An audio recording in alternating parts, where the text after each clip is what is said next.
Support for First Coast Connect is provided in part by Baptist Health and North Florida TPO. Good morning, I'm Ann Schindler, and this is First Coast Connect. Today, how are free speech rights on campus faring? We talk to two local professors who say things aren't great. Later, music and mental health. We preview a day-long symposium that culminates in a performance by the Coast Wind Symphony. But first, I recently had the opportunity to sit down with three people who say we are living through a sea change when it comes to rights and freedoms on college campuses. Lourdes Norman-McKay, a biology professor at Florida State College at Jacksonville and president of that school's faculty union. Bacardi Jackson, the executive director of the American Civil Liberties Union of Florida. And John White is a professor of English education and literacy at the University of North Florida, who recently took legal action against the school for purging DEI language from his course descriptions. Let's take a listen. Lourdes Norman-McKay, Bacardi Jackson, John White, thank you all so much for being here. I appreciate it. Thank you for having us. So, John, you recently filed a legal action, a grievance against the school administration because of changes that they made to your course description without your knowledge or permission. Tell us, first of all, what it was that was added or removed and what that is significant. I mean, why that's significant in terms of what's happening on campus right now. Sure. When faculty came back from summer, we're on contract for 9 months. We came back in August. We were informed at our first department meeting that the university had submitted our course descriptors and our course objectives, which describe what our courses are about and what the courses are supposed to teach, to the state, to the Florida Department of Education and to the Board of Governors. In return, they received feedback on those, and the feedback was that we had to remove specific terms, and those terms were, at the time, diversity, equity, and inclusion, and they needed to be removed from our course descriptors and our course objectives, regardless of the context in which they were being used. Later, we were told that added to that list was the word culture. We were also told at that meeting and subsequently that we needed to remove those terms from relevant parts of our syllabi. Our collective bargaining agreement clearly states that our syllabi are faculty owned and are part of our academic freedom. For the university to unilaterally come along and force us to remove those terms from our syllabi is, I think, a gross abridgment of our academic freedom. I filed a suit, which is through the union. It's a grievance. It's different from a traditional lawsuit. Filed a grievance against the university for basically breaking the contract in terms of my academic freedom. I think it's important to note here, too, that the university was operating under the contention that they were told by the Florida Department of Education, the Board of Governors, to eradicate these terms from our course materials via a new rule. This is a really important piece of the story. The new rule that they have created is nowhere codified. It's not written. When I asked my supervisors to provide the written documentation or the rule or the state law that says that we needed to remove these things, no one could provide it for me. And I've subsequently done a lot of searching, and no one from the university president to the dean of my college has been able to provide me with any written documentation that describes the prohibition on these terms. So we're acting to censor ourselves or be censored by the university based upon no legal precedent other than the fact that we were told to do so by staffers from the Department of Education and the Board of Governors. And it sounds like you think the fact that that's not in writing is not an accident, but there's some words that have been removed that are actually essential parts of core material that must be taught. Can you explain how that is running up against some of these word prohibitions? Sure, that's a great question. In teacher education, which is my area, we have to teach special education concepts. And a key tenet of special education is the notion of inclusion. Inclusion, it basically means you try to include every child in the classroom, no matter their special needs. It has been a long mainstay of special education. But according to this new rule, we can't talk about inclusion, even though state law specifically says that we must talk about inclusion in our classrooms. We also have to teach to what are called the Florida Educator Accomplished Practices. These are key concepts that all teachers need to know in order to be good teachers. Well, the Florida Educator Accomplished Practices actually use the term diverse. So we are told that we have to teach the practices, and yet we can't use terms that are actually within those practices. So we're running headlong into censorship against ideas that we are by law required to teach. So, Lourdes, obviously on campus, you're at FSCJ, and we should say both, for you and for John, that you're speaking individually as individuals and as teachers, and not in any way as representatives of the schools that you work for. But this is creating confusion on campus for teachers.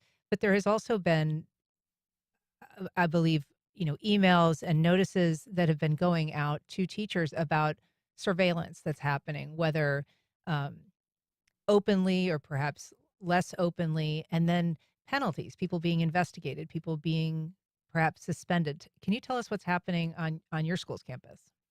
Yeah, so this is happening actually throughout the state of Florida, and unfortunately also at campuses here in our community. And that is that faculty are being investigated, put on administrative leave, or otherwise disciplined for alleged posts on social media that do not align with particular political views. And that has, even if and this is not, like I said, just in our community, this is statewide. And there are dozens of instances of this in the state of Florida, and they're being litigated. But even if these things don't hold up at the end of the day in an investigation or in a court or anything like that, the end result is the same. And that is the chilling of conversation, of discourse, of verbalizing thoughts, opinions, etc., which is really important to education in general and free thought. And it's a cornerstone of our democracy. And it's worth taking notice that this is happening. So, it's something that everyone should really be concerned about who cares about our democracy. Walk us through a little bit what might happen if someone were to receive a notice that they're being investigated for a post that was deemed inappropriate. Can you just explain to us how that might, impact a teacher in the immediate sense, and how it might impact their communications with their colleagues or their students or even their friends? Yeah. So the first thing would be typically someone in the administration would contact the faculty member and advise them that they are being investigated and what the allegations are. And then there's some leeway in terms of how that rolls out. The person may be put on administrative leave, paid or unpaid, depending upon what the decision may be on that from an administrative standpoint. Or they may be allowed to continue their duties, but are basically everything, these communications that are alleged to have occurred are going to be looked at. And a lot of times these allegations are being brought forward anonymously, which is really concerning, that somebody could anonymously send a presumed screenshot of something, which, I mean, graphic design and AI can make lots of very convincing things these days. So the idea that something could anonymously be sent and then suddenly you're on administrative leave or you're being investigated is incredibly concerning. And so the effect on that is really people become really guarded in their conversations with their students, with their colleagues, with their supervisors, et cetera. And it really clamps down the spirit of academia, which is open discourse, and that we can agree to disagree even. And I think, too, it hurts the students because we are role models for students, and we show them, they see how we may respond to something with concern or closing our conversations off, and they model that too. And even just, this idea that you can record a faculty member or a class without any kind of notice, that tends to chill conversation, not only from the faculty standpoint, but the students as well, because the students are going to be recorded in that too. And I'm not sure everybody knows about that is happening. Can you explain, how that is a new development, how it is actually playing out in the classroom? Yeah, so that was a bill, the Stop Woke Act, that was passed not too long ago, years ago, but not too long ago. I think it was, what, 2 years ago at this point? 22, I think. 22. Mhm. Um, and basically, it allows, so in the state of Florida, you have to have consent to record conversations in most cases. From And both parties or all parties? correct, correct. But this kind of changes that in that it allows recording of class sessions without any kind of notice to anyone who may be recorded in that action. And so that's what's happening, and it is being used against faculty in particular. And so, Bacardi, I'm curious what your membership is telling you about what's happening on college campuses, and if you could just sort of encapsulate, how significant of a change this is, um, that you're hearing about. I mean, is this really measurably different than in previous years? Yeah, so let me just summarize a little bit of what we have been hearing and what we have been doing. So, as you mentioned, Stop Woke, which was in effect in 22, the litigation we brought, the Purnell case, actually, we won the preliminary injunction at the trial level. And so, Stop Woke is not in effect in Florida for higher education. It is still in effect for K through 12 education, but not for higher education. And we have we have an appeal pending in the 11th Circuit that was filed by the state, which has been pending for a year and 4 months or so, which is not normal. It's usually 3 to 6 months. So we expect there's a lot of back and forth as that decision is being bantered around. So that law has been stopped. But what the legislature went back and did was passed SB 266, which then tried to get around the prohibitions in Stop Woke and attacked funding and DEI initiatives. But because this all happened in quick succession, I think people have self-censored beyond what 266 actually requires, which is what you were talking about, Professor. So it is this broad understanding that you can't talk about or do anything related to diversity, equity, or inclusion, and in fact, it's more narrow than that. Unfortunately, we did not win the preliminary injunction that we filed in the case that we brought to challenge 266. Um, the court dismissed some of the cases, but some of the claims, but denied the motion to dismiss all of them. So the case is still going forward on 266, and that's a case that we are working on with our law firm partner.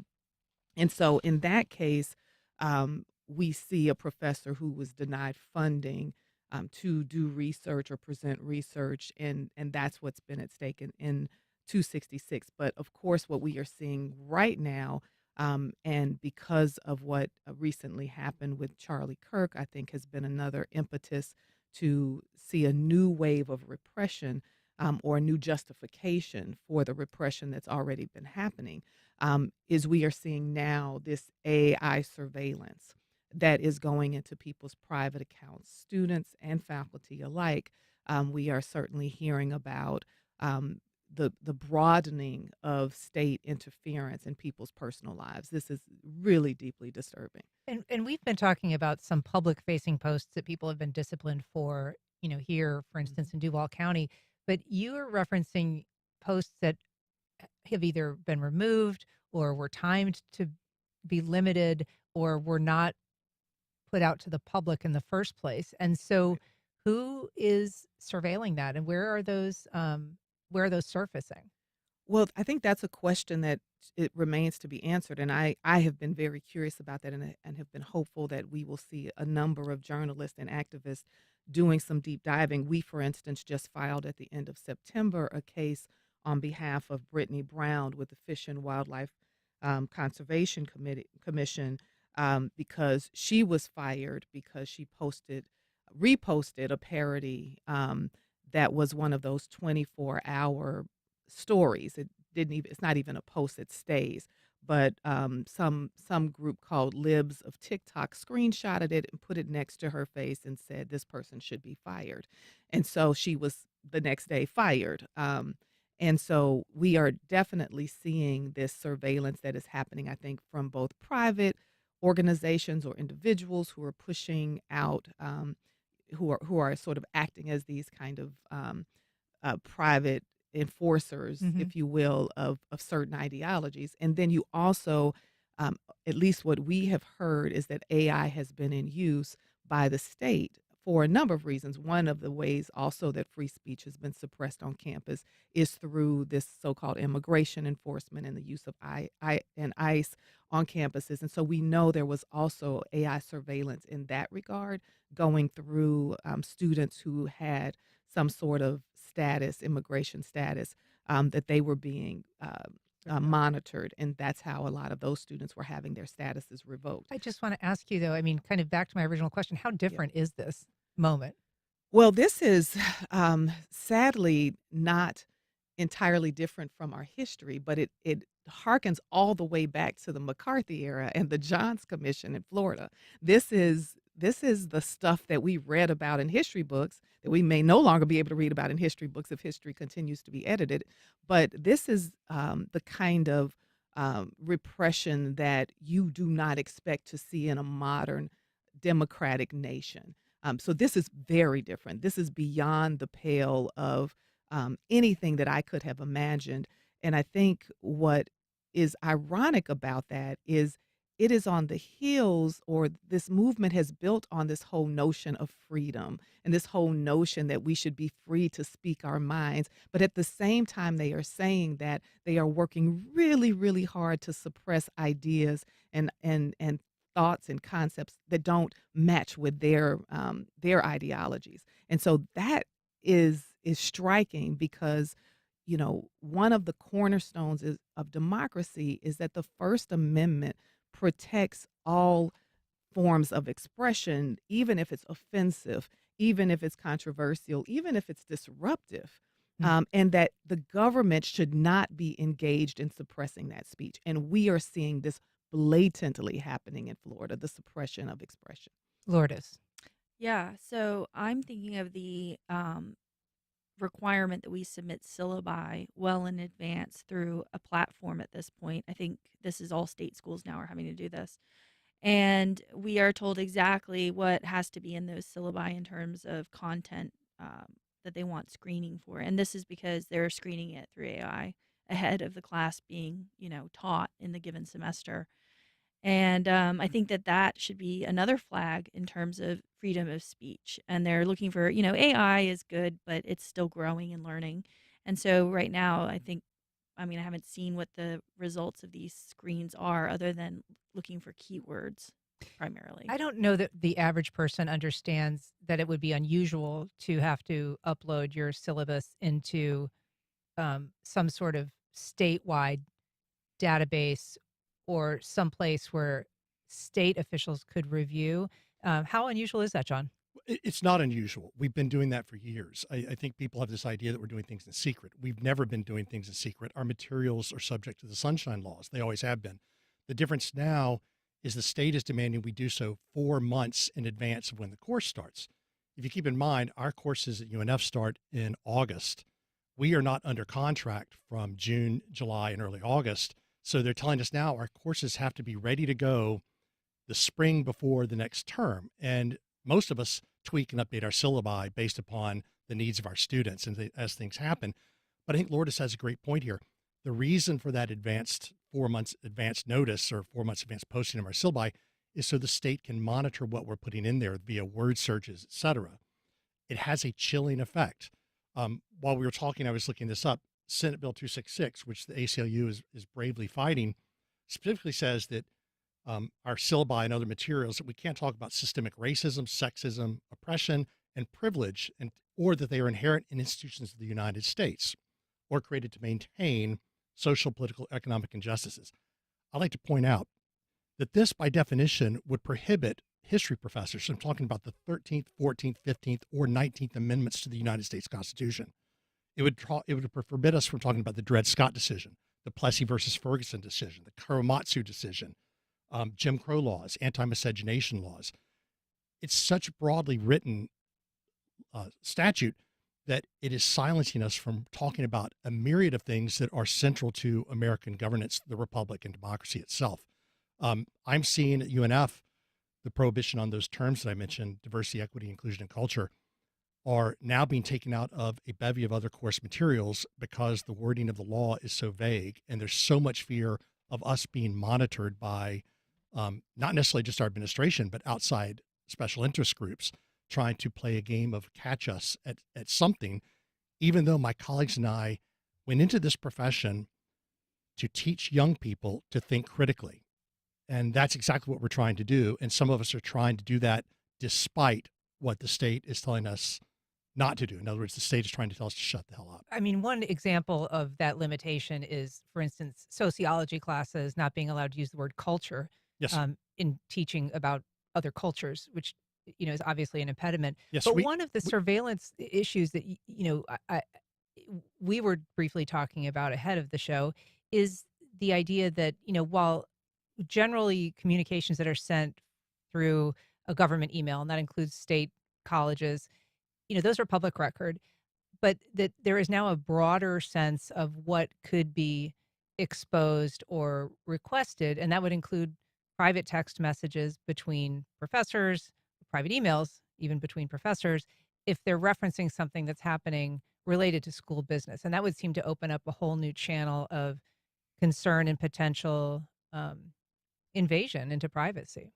It does. It certainly does. I think faculty have an assumption of privacy with their text messages, and they need to know that really does not exist. I would like to bring up another point, though. When I mentioned earlier that the Florida Department of Education, the Board of Governors, has created verbal rules for teacher education programs, those have circumvented the sunshine laws, I argue, because they have been done. They're not codified anywhere. How can we go back and critique, interpret, or even challenge a rule that has a state rule that has the rule of law if it's not even written? Bacardi. Yeah, I just wanted to, one, lift up and applaud Professor White, because one of the reasons that some of the claims were dismissed in the SB 266 lawsuit that we have brought is because the judge found that self-censorship is, in fact, self-imposed injury for which there is not relief. And so it is incumbent on professors to have the kind of courage that you have to hold the state accountable, to make the states do or say specifically what it is that they are prohibiting, as opposed to professors trying to interpret that and just self-censor. And that's a real problem, and as you talked about. Break that down a little bit for people who aren't as versed in how the law works. I mean, what you're saying is that if you self-censor and you haven't said something, but you're doing it voluntarily, essentially, then there's no actionable kind of legal challenge that you can bring, as opposed to if you're told specifically to stop saying something or to not say something. That's exactly right. You nailed it. And part of the problem is, as you mentioned, these laws are so vague. And so trying to interpret them or trying to understand them, and that too is intentional. But in the trying to interpret and understanding, people are giving them way more weight and overbreath.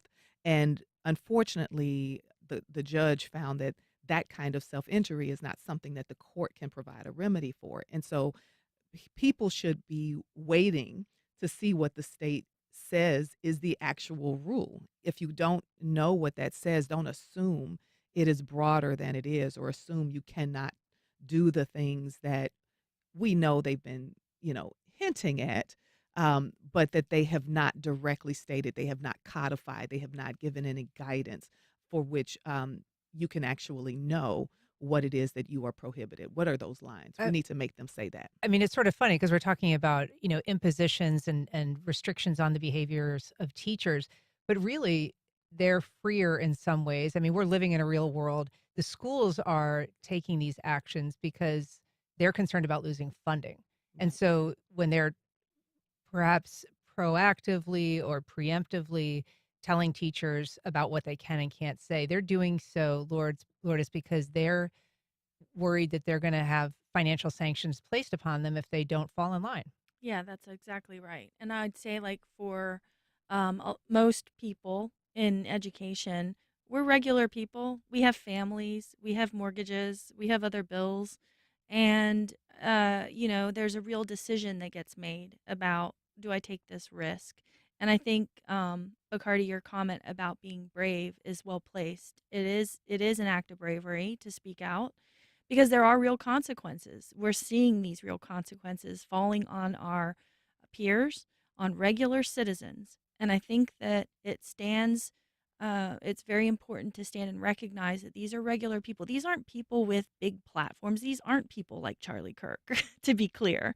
Uh, and so it's very interesting to see how that affects what we do day to day. And it does, and our administrators also have bills to pay. They're human beings and people as well, making decisions. They don't want to lose funding for our institutions because that affects everybody as well, including our community. And so, again, the whole goal around this is to chill dissent. That's the takeaway, whether it stands in court or not, and it's being effective. And I would argue that our presidents of our universities are fearful not just of a loss of funding. The Board of Governors controls all of our performance funding, which is in the tens of millions of dollars per year per institution. They're also fearful of a new college situation or University of West Florida situation. And for listeners who don't know about that, those were, in essence, Board of Trustees and Board of Governors who are conservative and are appointed by the governor, a takeover of the presidency of those universities and the presidents who are normally academics being replaced with political appointees. We're fearful of that at UNF. Our presidents are fearful of that. If they go against the BOG or the Florida Department of Education, they can be ousted very quickly. I want to ask you, John, because an email recently went out, I believe, from your union president about, at the corporate level or at the governance level, everybody's worried about, phishing scams. And so a lot of workplaces will require you to go through phishing training. That's basically when you're clicking a link that's not what it says it is, and it's either malware or it's something that exposes the company or the school to bad actors. But the phishing kind of, I guess, experiments or tests that are going out to the teachers have been timely, I guess, or at least seem to be echoing some of the fears that teachers might have right now. Can you tell us what those have looked like? I'm only familiar with one that has been very problematic, and that was one that came through just a few weeks ago. And it basically said to faculty that there has been some disciplinary action, and you need to click on this link for details about this disciplinary action. And in the current climate in which faculty are already very, very fearful, that was either really poorly timed or it might have been coincidental, it might not, I don't know, but it was certainly ill-advised to send a phishing scam at that moment in time, suggesting that faculty are being watched and potentially under investigation. Bacardi, how different is this situation in Florida versus the rest of the country? I mean, we know that, the assassination of Charlie Kirk has impacted conversations in workplaces and schools around the country. And these are conversations that are being had, throughout the country. But is Florida an outlier? Is Florida just similar to what's happening elsewhere? It does seem like there's other states where colleges are more kind of pushing back. The leadership of colleges pushing back on some restrictions. And it seems perhaps that maybe isn't as strong an inclination at the schools in Florida, at the state colleges. Yeah, I think I'm hearing from my colleagues at affiliates across the country that there are certainly similar things. I always have to apologize being from Florida because our greatest export seems to be these really regressive policies that then take hold across the nation. As we say, Florida is coming for America. And so, you tend to see a lot of copycatting of legislation that comes out of Florida, other states implementing that are inclined to act like Florida. But certainly there are some frontline states that are trying to hold the line and hold on to the constitutional principles of the First Amendment and protect free speech, especially on our college campuses where you should have open dialogue and it should be a robust exchange of ideas. And so we definitely have seen private colleges in some instances, pushback, but we also see our president going for funding at those universities as well. And so even they aren't safe.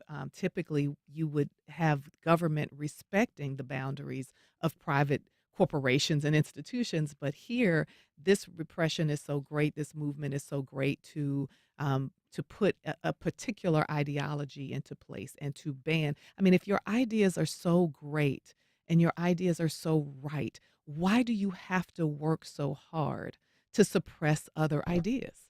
Why do you have to work so hard to keep them even from private spaces if you are so correct? And so every American who believes in freedom and the First Amendment should be absolutely alarmed, no matter what side of the political spectrum you are on. I mean, I will say, and ask any of the three of you to answer, but I mean, this is a reaction people who are supportive of these policies would say to a culture of um, censorship on campus, that, conservative voices have been silenced, that there is a liberal bias in academia, that students who, didn't kind of believe in those principles were not feeling free to speak out on campus, and that this is a reaction to that, a corrective.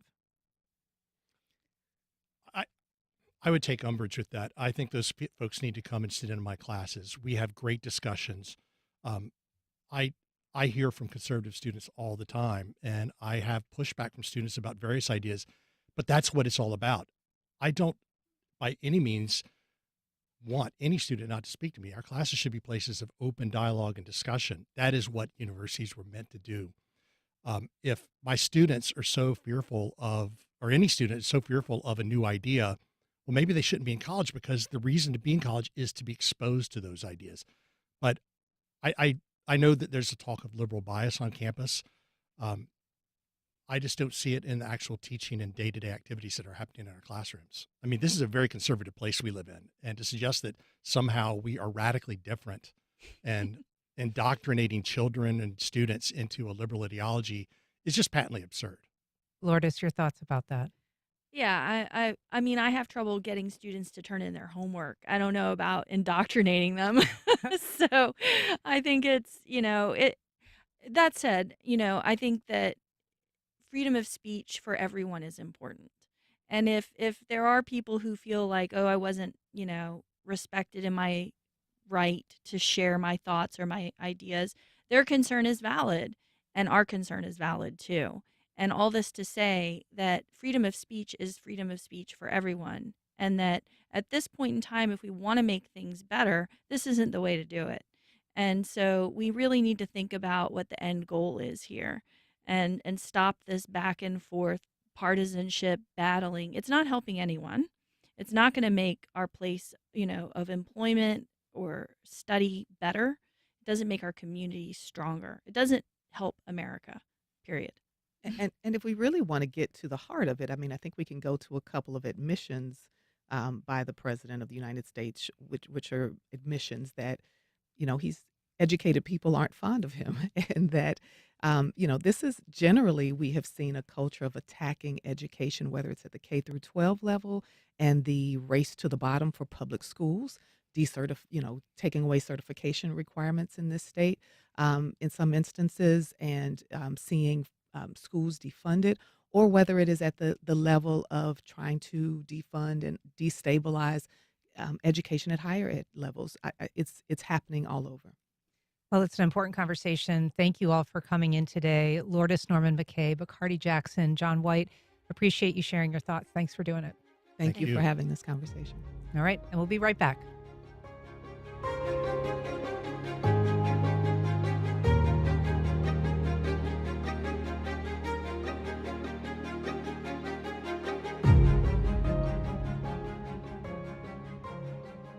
Welcome back.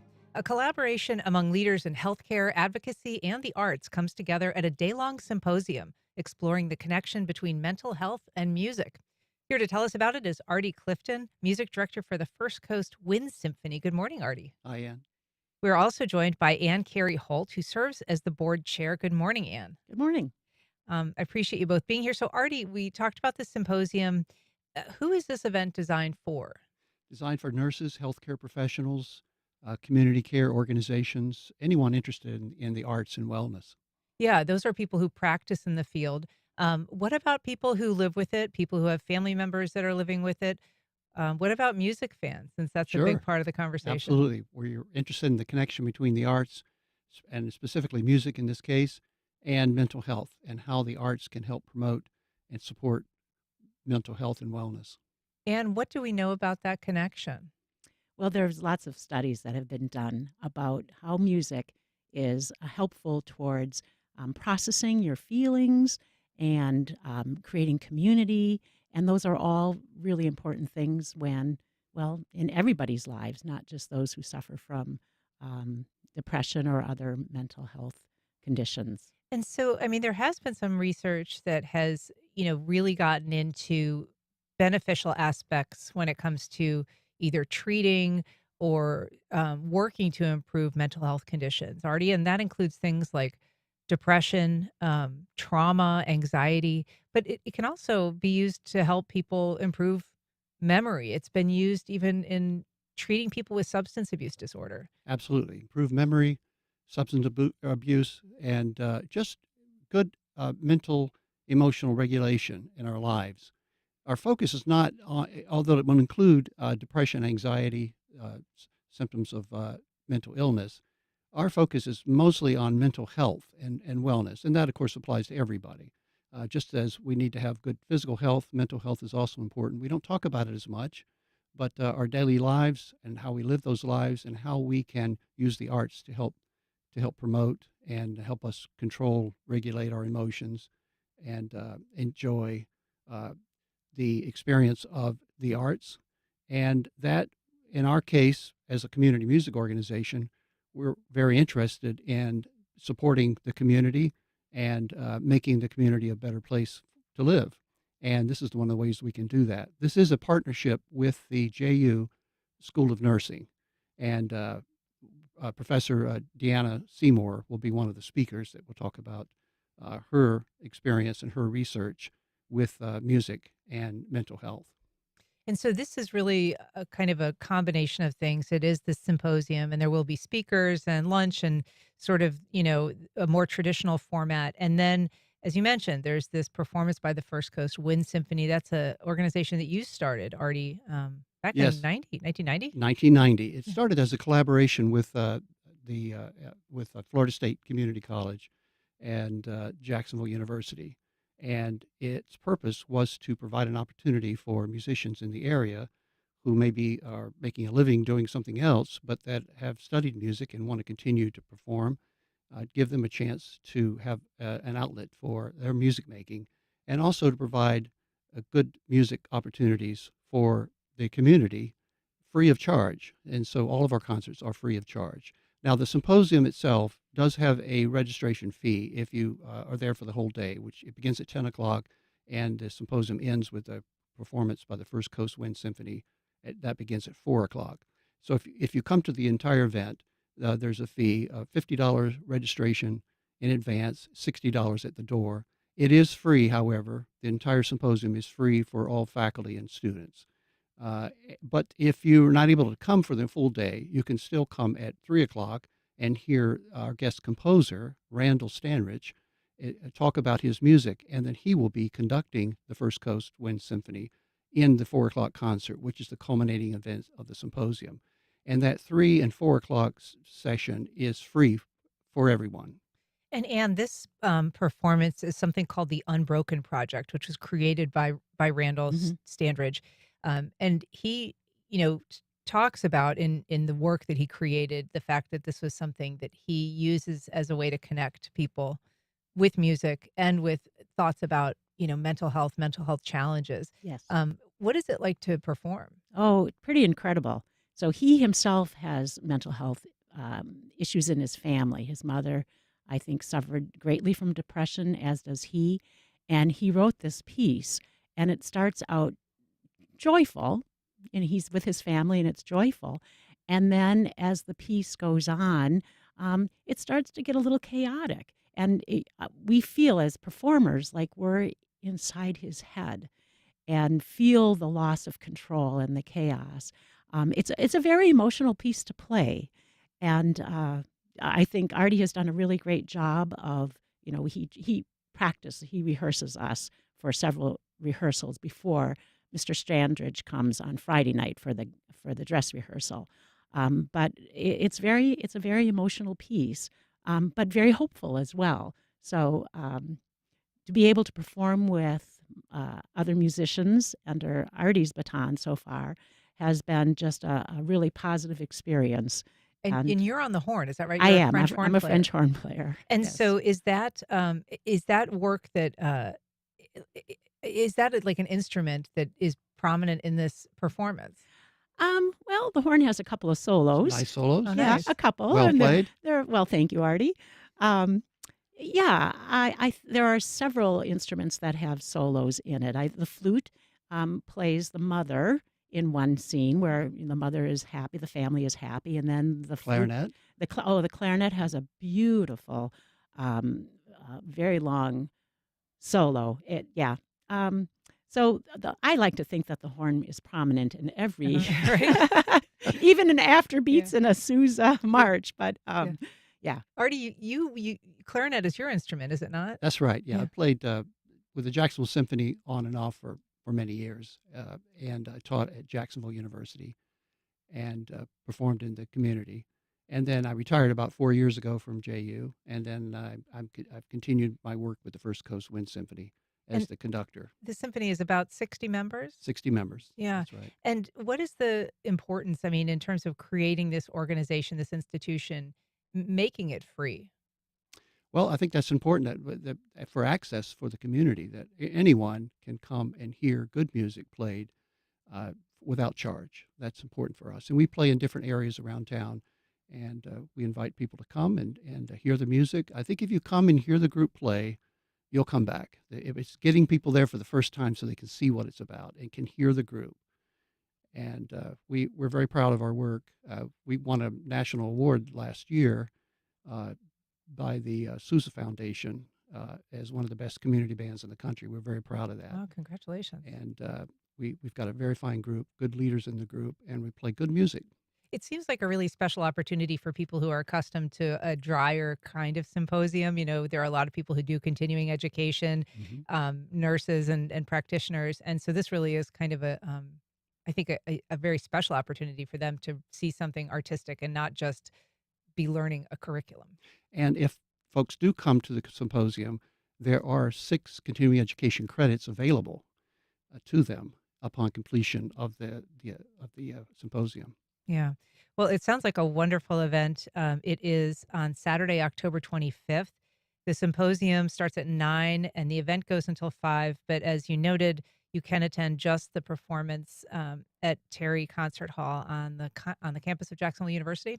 That's right. All in right. Terry Concert Hall. All right. You can get more information. We have a link on our website, but you can also go to fcwinds.org.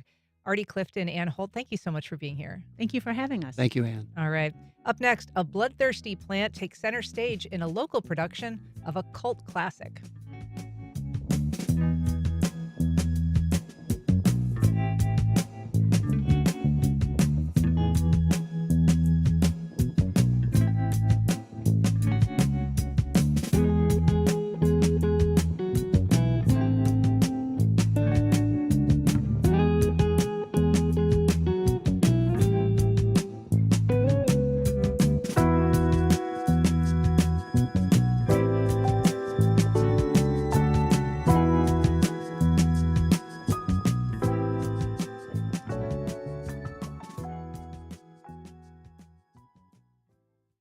Terrell Hogan Law. I'm Wayne Hogan. Highway, hospital, home, work. Where injuries happen can make a difference in the law and the outcome. More at TerrellHoganLaw.com. The St. Augustine Amphitheater presents Ben Sollee. The Kentucky cellist, composer, and vocalist will perform at 6:30 and 9 p.m. Tuesday, October 21st at Limelight's Matuza Black Box Theater in St. Augustine. Tickets and information available at theamp.com. Congress has approved a White House request to eliminate federal funding for public media. NPR and this station remain committed to informing the public, increasing your understanding of the world, and enriching everyday life. But without federal funding, we are relying on your support now more than ever. Please make your gift to this station today. Here's how, and thank you. Visit wjct.org/sustain and thank you. Political polarization pushes people apart, but writer Chloe Valdery says we can close those divisions by allowing for one simple thing, the possibility that we can still be enchanted by the people around us. When you remember this about your neighbor and you act accordingly, there will be less unnecessary suffering and less unnecessary pain in the world. That's on the next On Point. Today at 11, here on WJCT News 89.9. The Trump administration continues its attempts to exert control over colleges and universities, this time by sending a series of demands in return for expanded access to federal funding. What do their moves say about the state of academic freedom, and how are schools responding? On our weekly democracy series, If You Can Keep It, we discuss higher ed and the Trump White House, next time on 1A. Today, starting at 10 on WJCT News 89.9.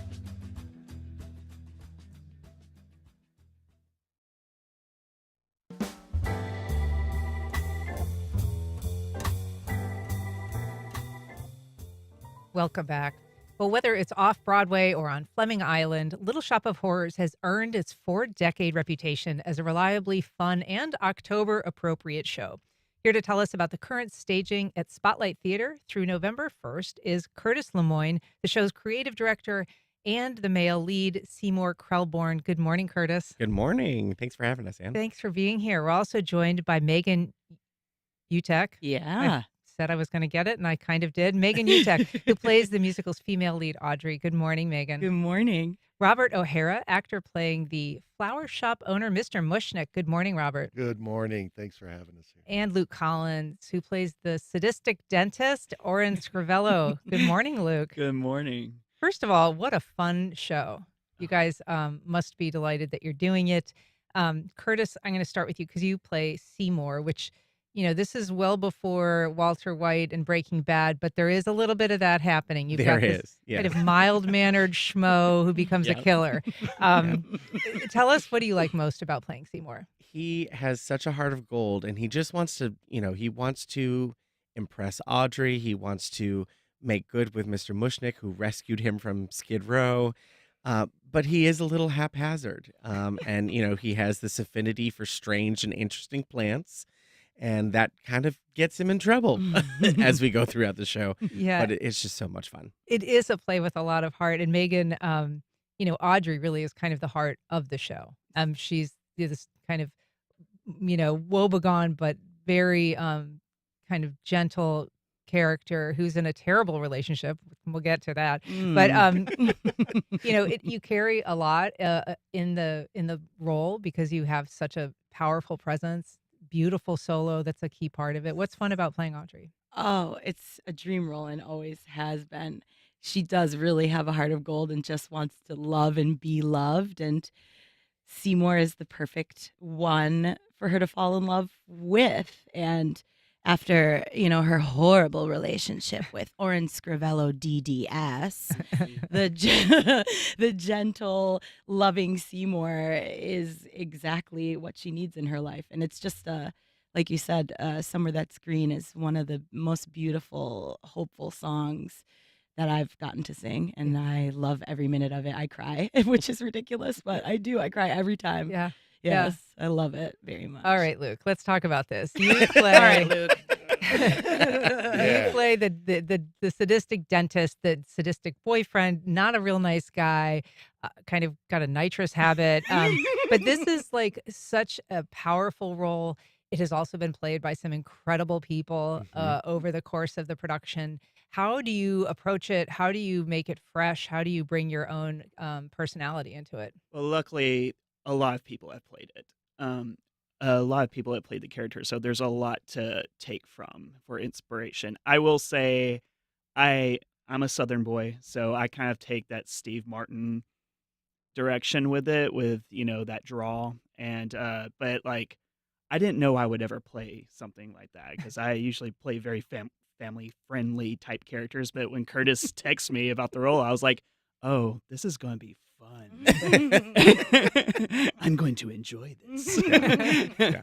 But yeah, it was fun to approach it. Yeah. Yeah, it really is like the probably the comedic center of the show, I right? mean, it's yeah, and it's so much fun to do because you get to be so goofy and then just flip it around Snap. and Yeah. just snap. But he is a mama's boy, at heart. So, Mama. Yeah. Oh, mama.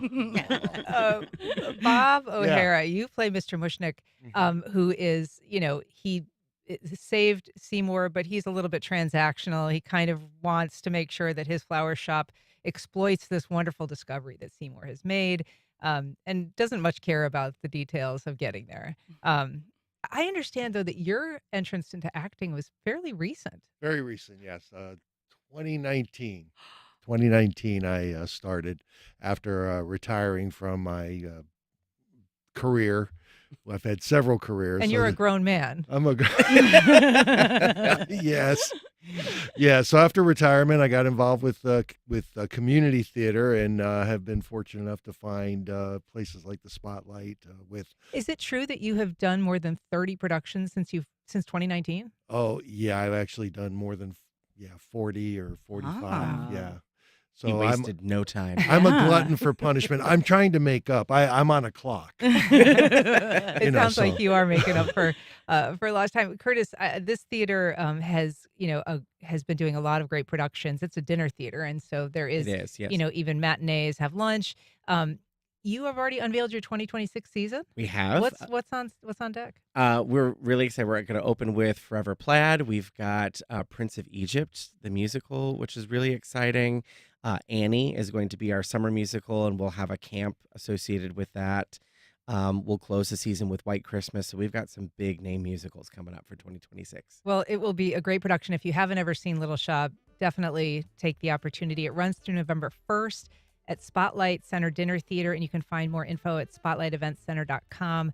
Curtis Lemoyne, Megan Utek, Robert O'Hara, Luke Collins, thank you all for being here. Appreciate it. Thank you so much for having us. All right, and thank you for listening. If you have comments or suggestions, you can send either to First Coast Connect at WJCT.org. And if you missed anything, you can catch our rebroadcast at 8 o'clock tonight or find our entire archive on your favorite podcast platform.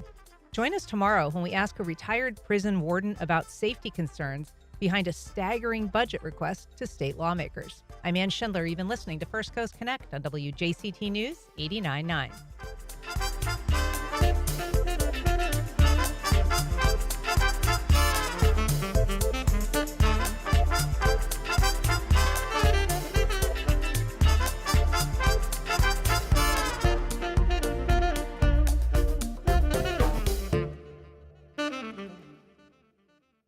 Support for First Coast Connect is provided by Baptist Health and the North Florida TPO.